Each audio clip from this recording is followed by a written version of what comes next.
Hello and welcome to the Canary Report. That's what I'm calling this series about the VCFA UTEP minors. And today we're going to have a little brief overview of the team's schedule going into year one and the players on the field that you will see.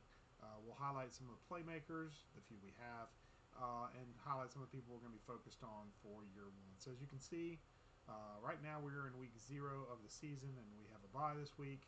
However, that's probably going to be the easiest game we have out of the first 4 because you can see our schedule is brutal coming out of the gate. We have at week 1 we have at Oklahoma, the 10th ranked team in the country. Week 2 we get a little bit of a breather against FCS. Hopefully we can win that one. Then we go to the Big House and play Michigan, who is number 14 at this point, and then we host Oregon State, who is still a Pac-12 team and a team that is much better than us. And then we begin conference play at New Mexico, host Nevada, host San Jose State. Then we have a bye in week 8. And then weeks 9 through 13, we go at North Dakota State. We are hosting Hawaii and Wyoming. But then we go to Air Force, and then we go to Northern Illinois to finish out the season. One of our goals is to win 50% of our conference games. Of our 8 conference games, I feel confident right now, at least, of 2 of them. And those are the last 2 we have on the docket. Beyond the Air Force and Northern Illinois games, I don't see a whole lot of winnable games. I'm hoping we can maybe take out Wyoming, even though they're probably going to be good year one. I don't see hope against New Mexico. I don't see much hope against, well, maybe Nevada and San Jose State maybe. North Dakota State I feel can beat us. Hawaii I feel like could probably beat us. Wyoming's going to be a tough matchup. I'm hoping to win 5 to 6 games this year. That would be kind of a win for us. I'm not winning at Oklahoma and I'm not winning at Michigan. I don't think I'm winning versus Oregon State. I hopefully can beat FCS and 4 to 5 of the guys in our conference, so that way we can maybe be bowl eligible year one. That would be nice. Get us some coach points. But as you can see, we got a tough road to hoe, especially early schedule. That early schedule is brutal. I wish they'd give us dynasty points for those, but unfortunately they don't. So let's go to, I guess I'm going to review my coach real quick. Robert DelMaron, level 1 head coach, and he is, unfortunately, he's a recruiter. That's the team schedule. He is a recruiter, which is not going to bode well for us long term because, man, recruiter's a tough road to hoe.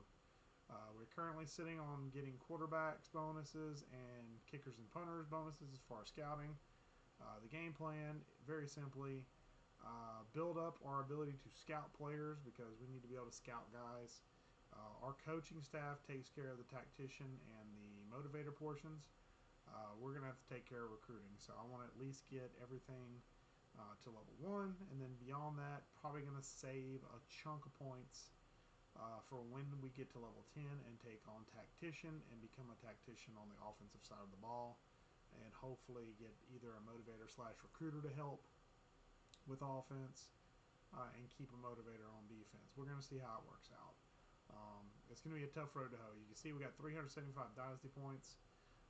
We currently don't have much of a board right now because I'm kind of just scouting players out and waiting for week 1 to see who falls through the cracks, and we'll kind of try and see if we can pick out some guys. As you can see, our other goals other than winning conference games involves recruiting, so I'm hoping we can get in a couple of recruits, 5 recruits from Texas, and at least one of them being a 3-star, so we can kind of fulfill that.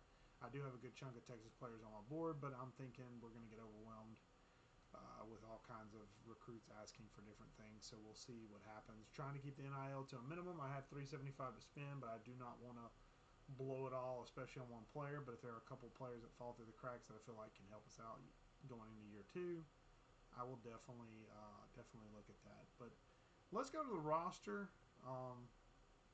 Right now, the Canary report is positive. We're alive and well and kicking. We'll see how it happens after week 1. This roster is going to be tough out the gate. I really wanted to bring the the veer and shoot offense in. I wanted to take a crack at that going into this year and do some tempo. But after looking at the quarterback room, we just can't do it. E.J. Colson's the best we got right now. We have a young quarterback room, which is about the best you could say about it. We're paying them all 25 NIL, which is not going to fly when we get to the end of the season. We're going to take away a lot of these guys' NIL. And if you look in the top corner, you'll see every one of them have a deal breaker that we probably won't meet. So I expect at least one of these guys to transfer. Right now, the most arm power we got is 84 with E.J. Colson. He's going to be our starter going in. He's kind of leaps and bounds ahead of the next guy. We have a pocket passer, Josh Newberry, who's kind of skill capped out. And we have 2 pure runners. I'm going to be looking to recruit a quarterback as soon as I can, either recruiting wise or if there's nothing that really catches my fancy, I'm definitely going to look at the portal. But we have to get a quarterback. I want to change out. I ran air raid last cycle for 4 or 5 seasons, and I'm kind of over it. But that's what I'm going to play with year one because it's the playbook I'm most comfortable with. And a noodle arm quarterback or a lower tier quarterback can run this offense, and he's got the skill caps as far as throwing wise. I think he can operate the offense efficiently. But if he goes down to injury, we're going to have a heap of trouble because I don't know if any of these other guys.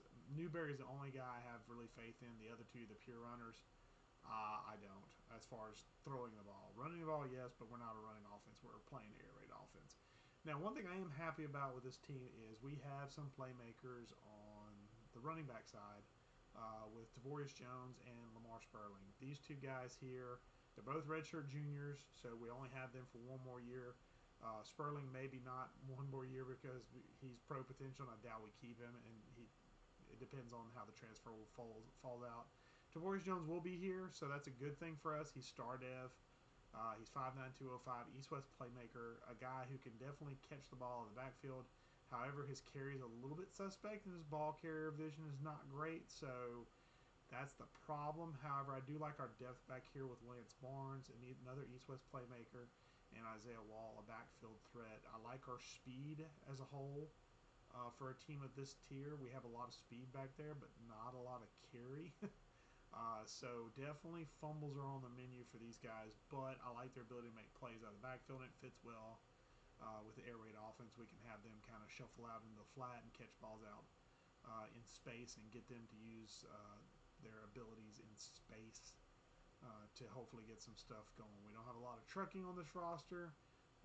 Don't have a lot of juking. Don't have a whole lot of skill set whatsoever. But we do have some speed, and you can't teach speed, so that's a good thing. We start with some good speed. We have no fullbacks. We do have some wide receivers. However, we are, as far as top-heavy wise, we are laden with senior talent. I will state for the record, Cam Thomas is actually not going to be playing starting for us this season. I've benched him in favor of Nick Henry. Younger and championship contender, I think, is something we might, if we can win some games, might be able to creep up to that threshold we need it to be to keep him around. He's got 91 speed, and he's got better hands than the number 2 guy. He's better. He's faster. He's better overall. And I'm really going to work with the guys that look like they want to be here long term. Guys like Royal Capel, guys like Marcus Torres, guys like Mason Ferguson. Those guys I'm looking to I've moved them up the depth chart to play them out. There's nobody up here other than Jalen Brown that has anything beyond impact development, except for actually Rafael Campbell. Unfortunately, the 2 guys that have impact development are guys that want to leave, and I believe they want to leave. Yeah, championship contender, I might be able to hang on to him. Brand exposure, I'm not even worried about. I'm going to try and work with guys that want to be here. I'm going to try and demote guys that don't want to be here. This is the only exception because I think I can bump championship contender up if we can win some football games, which I'm hoping we can do after week 1, and well, actually after week 3, really, week 4 maybe.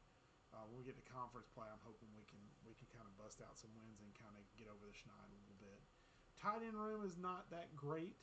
I have a great name in Cash Cheeks. He's going to be our starter going in. Even though he is probably going to bolt after 1 year. He's got brand exposure as his deal breaker. Jamal Freelot's a sleeper. He's a little bit slow, but he's a guy that has some good skill caps, even though he is a pure blocker. We're hoping he can maybe develop into some kind of secondary tight end behind somebody who's fast, and maybe the guy could be Benny Okwara, who starts with good speed. And his deal breaker is pro potential, however, and that's not going to go up anytime soon. That will only go down, so I feel like Benny's going to leave us sooner rather than later. Offensive line, the good thing about it, looking at the positives here, it's young. I do believe we have maybe one or two seniors out of the entire 5 spots, and most of them have deal breakers that we can meet that involve playing time, which is good.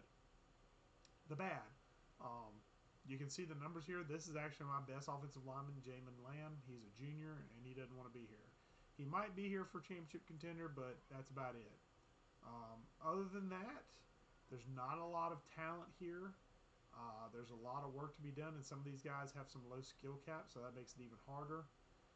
The guys we do have are in the 70s that are starting, but some of them are better than others as far as deal breakers go.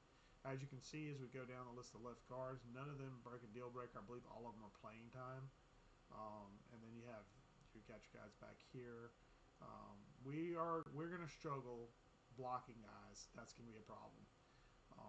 This team was designed, I think it had a little bit more of a run focus, and I'm going to be pass blocking this year, which is going to be a fun little experiment. In practice so far, they have been a sieve against my D-line. So if we face anybody better than my D-line, spoilers, that'll probably be everybody except for FCS, we're going to have trouble. So we're going to definitely have to get the ball out quick. E.J. Colson's going to have to really make his reads quick and get the ball out quick into playmakers' hands. That's the whole goal behind it. I believe that is the only senior. Juan Camacho Jr. is the only. Nope. Jackson Bradley is our second. Yeah, so 2 seniors total on the docket. So that's a good thing. We don't have a lot of higher classmen in the offensive line. The bad news is that we still need offensive line skill wise. We don't have a lot of talent still there. We have a lot of youth. That doesn't make it talented.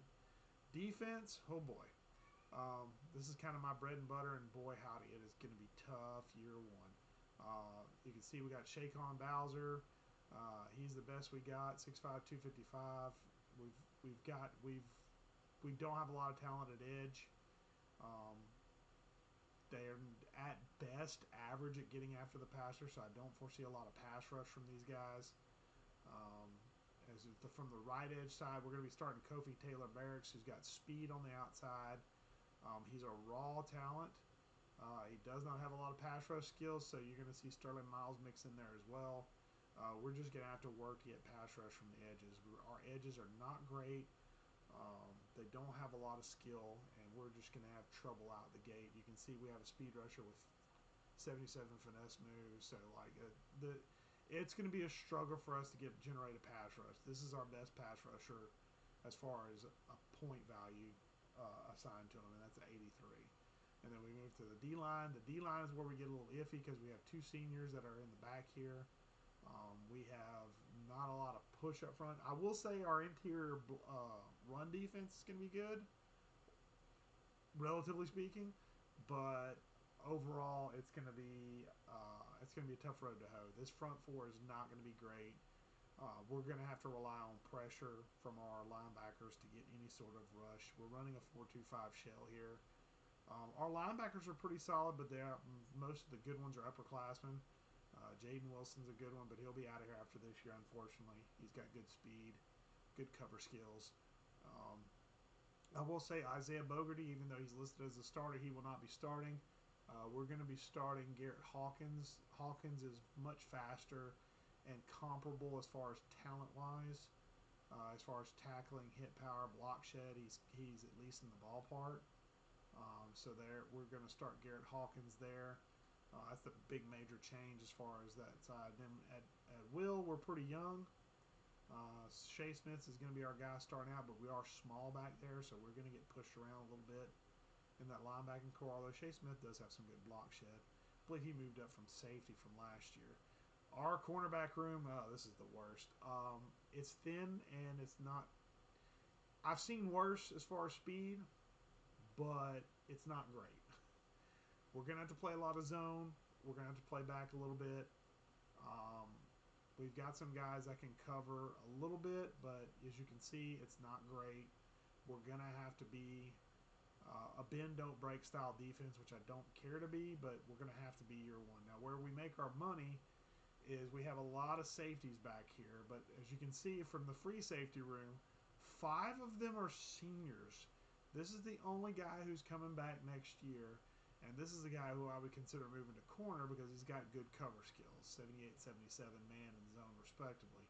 So this is a guy I would consider, if we can get his speed up just a skosh, bumping him back down into the box, which means that we would have no free safety. So we're definitely looking at free safety in recruiting this year, even if it's a 1 or 2 star. Strong safety, we're kind of in the same boat. Our top 2 guys are upperclassmen. They're going to be graduating. We've got some youth back here that has decent speed for the safety spot, but there's a lot of work to be done back here. Cover skills are lacking. Now, normally they lack in strong safety spot, but we are going to struggle back here. The back end, the defense as a whole is going to be a tough road to hoe.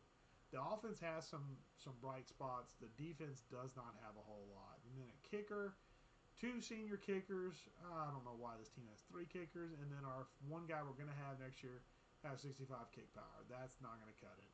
We will be recruiting a kicker. He's got room to grow at kick power, but even still, I feel like the best he'll get is like mid to high 70s, and that's not good enough. That's just not good enough. Punter, we're also going to be graduating a punter. What I probably will do is get a kicker, and then move this guy to punter, the short leg kicker. This guy, move him to punter. Just swap him over because I'd rather have a power kicker. So that is your roster. As you can see, year 1, our top players are Xavier Smith, who's got gold blow up, so he can be thumper. He's more of a box role, but he's going to be playing free safety for us. Jaden Smith's going to be our playmaker on the outside. We're going to have to rely on him to get open a lot. And when your 3rd best rated player is your punter, you know you're in trouble. But luckily we do have the 2 halfbacks back here, one of which will be around, I think, for another year. Conference prestige, I don't see that going down any. So I think he'll stick around for a senior year. So we'll have him for 2 years, but he does need to get his carry up to be solid the next level. With star development, I foresee he'll be pretty good about that. And as you can see, we kind of go down here from there. We're a 64 overall rated team. So offense, defense, overall, it's all balanced out. We're going to have a struggle out of the gate year 1, but I'm looking forward to the challenge. We're going to be running the air raid. We're going to be running the 4.25 shell. We'll kind of report back in. Hopefully after every game, we'll kind of do a little biopsy of the game. We'll kind of do an overview of the season at that point. And we'll have a Canary report that'll basically state where we're at, whether the Canary's living, dying, or somewhere in between. We'll kind of go over each week and have these reports for you. Looking forward to it. Looking forward to this cycle. Looking forward to getting UTEP in a respectable place in their new conference in the Mountain West. So thank you for your time watching this today. Like I said, we'll be doing this after every game, hopefully. We'll tune in next time, and we'll catch y'all later.